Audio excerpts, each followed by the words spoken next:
Hey guys, how you doing? I'm Jess, and today's video we're going to be talking about some of the differences between living in Australia versus living in the US.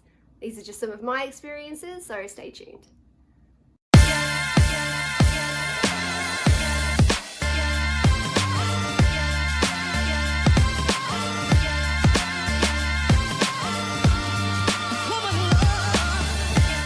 Welcome back, you guys, or welcome if you're new. My name's Jess Riley. I'm an Australian actress living in Hollywood, and this channel is all about moving countries, my experiences with Australia versus the US.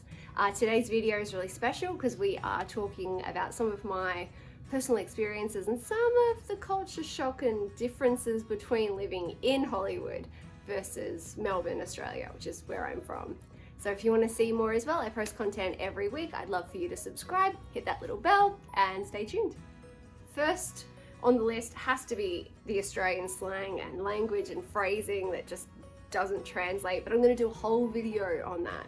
So I'm not going to talk too much about that today. So number 2 on the list is checks. C-H-E-Q-U-E-S, or as the Americans like to spell it, C-H-E-C-K-S. Know what they are, never had to use them. I think my dad used to use them in the 90s. A deposit on a rental property, or some of the utilities are paid with checks. There's still check fraud happening all the time, and even when I worked in retail here for a really short time, we would receive checks as a form of payment. Okay, so number 3, I'm not sure if I've seen it in anybody else's videos, but something that certainly I find a bit strange is in a lot of apartments, there is no ceiling light in the living space, or in our case, the bedroom either. Everything has to be lit by floor lamps or table lamps. And I was really unsure why that was. And so I did a bit of research, and I was really hoping it was going to be some kind of historical or really interesting story. Apparently it turns out that it's just to cut construction costs at the time of construction. That's it. So number 4, if I'm talking about toilets, it really does come as a shock when you first go to use a public restroom, just how big the gap between the door is. Like, I'm talking more than an inch. If you walk past and you're looking in that direction even a little bit, you're gonna see my knickers. It's just gonna happen. The other thing in the toilets, if you haven't already heard, is the amount of water in the bowl. I believe in Australia, our toilets are like based on European toilets. They're kind of narrow with just a little bit of water in the bottom. And in the US, it's quite a novelty when you first get here to see this great big deep bowl with a lake for a landing pad. I know that might be TMI, but the only reason I can assume they have that much width and that much water in there is to catch your deposit and alleviate odor, maybe, I don't know. Number 5 on my list is tipping, and I could probably do a whole video as well on tipping, and depending on who you're talking to, there's some pretty strong opinions about how much you should be tipping. For example, if you're talking to someone who's coming from a customer service background, they're going to tell you that it's 20%, regardless. Another opinion is that 20% is for good service, and there are some people, depending on where they're from in the US, that still tip based on performance as well. And I have been around people who tip as low as like 12-15% if the service isn't great. And on the flip side of that, if you're with people in the entertainment industry, tipping is kind of something flashy. Okay, so what I normally do this, when most checks come to the table at a restaurant, they have suggested totals of 18, 20, 22, sometimes 25% suggested gratuity. I'll always pick 20%. The only time I would pick less is if I asked for something several times and it never came, or I got particularly bad service that time. At a bar, I usually tip $1 per round. I mean, me and my friends, we tend to visit the bar quite a lot, so that does add up. So it's more like $1 or $2 per round as opposed to 20% of the total at that time.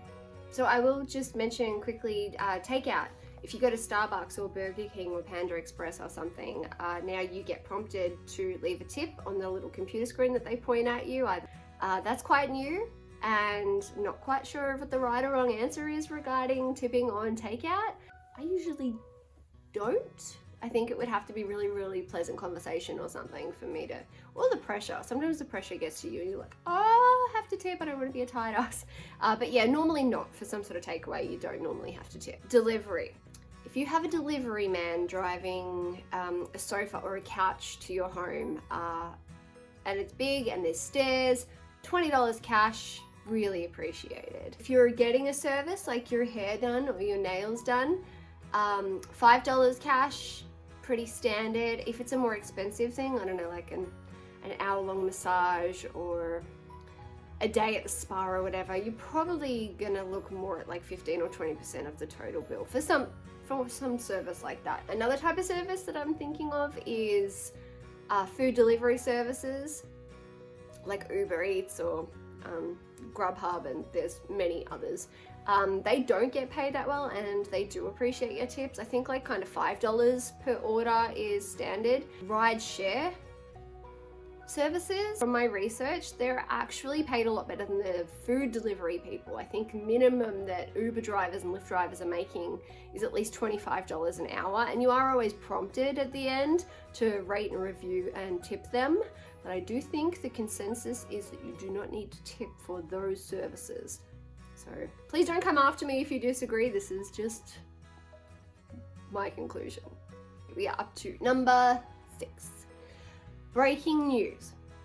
Cutting away from regularly scheduled programming, especially for car chases here, is full on. You feel like you're part of a movie. You feel like you're part of the action. There's running commentary, and you'll be watching that for like 30 minutes or 3 hours or however long it takes for that chase to end.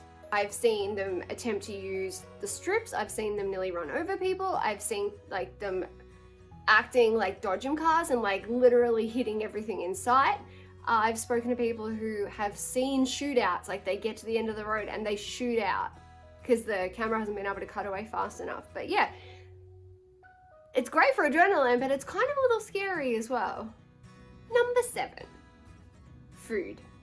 Can't do a US-Australia comparison video without, of course, talking about food. Americans are crazy for their condiments, especially like extra cheese or ranch and ketchup. One time I think we were at KFC, and I got back to the table and I counted there was 18 sachets of ketchup on my tray.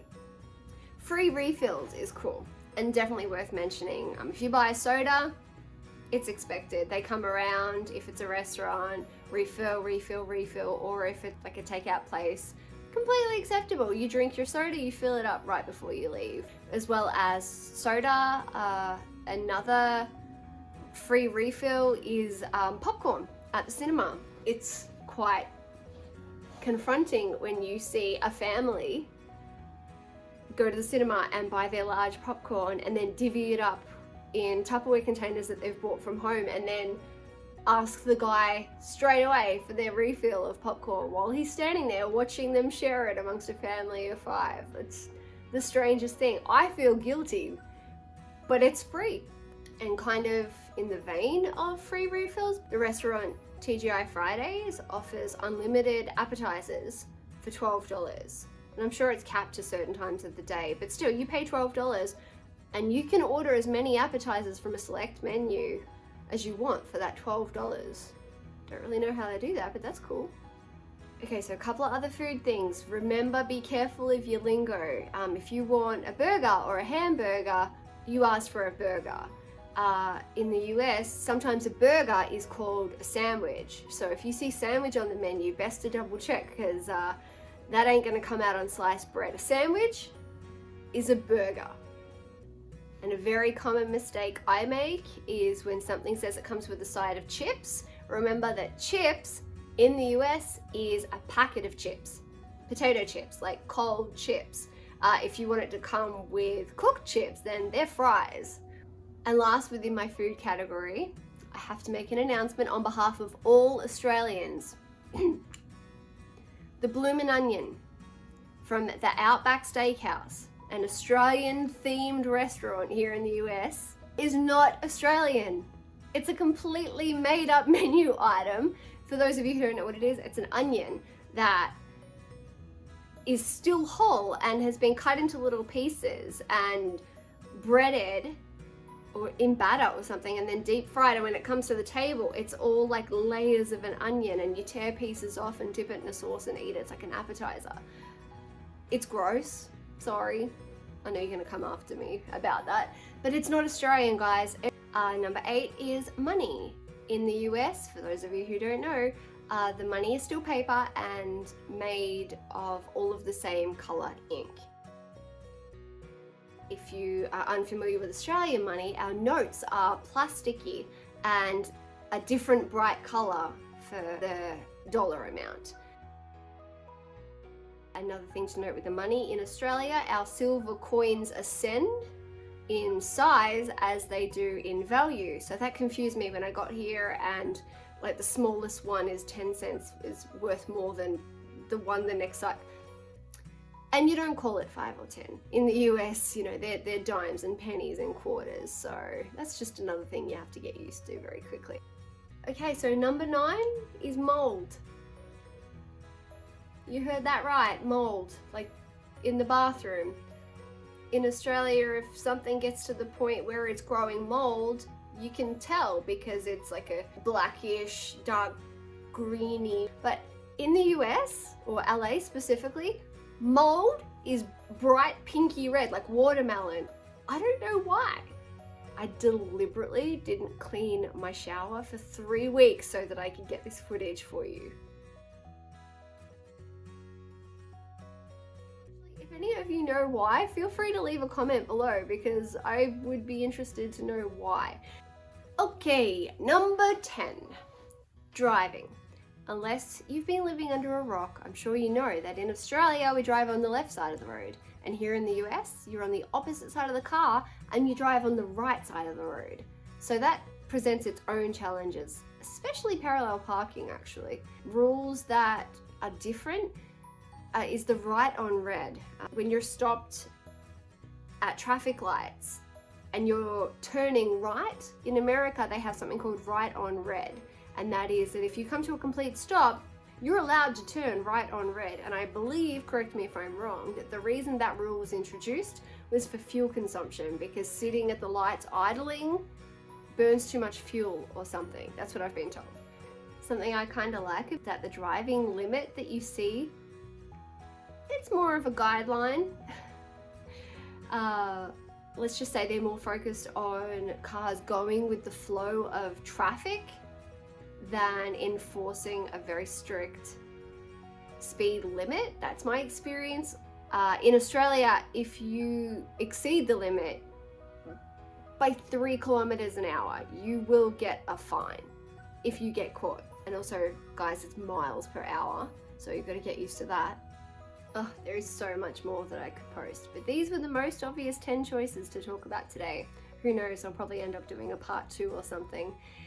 Thanks for watching, guys. I post videos every week about life, travel, acting, moving from Australia to America, and everything in between. Right now, I'm gonna go and clean my shower. Make sure you subscribe and hit that notification bell. I'll see you next time.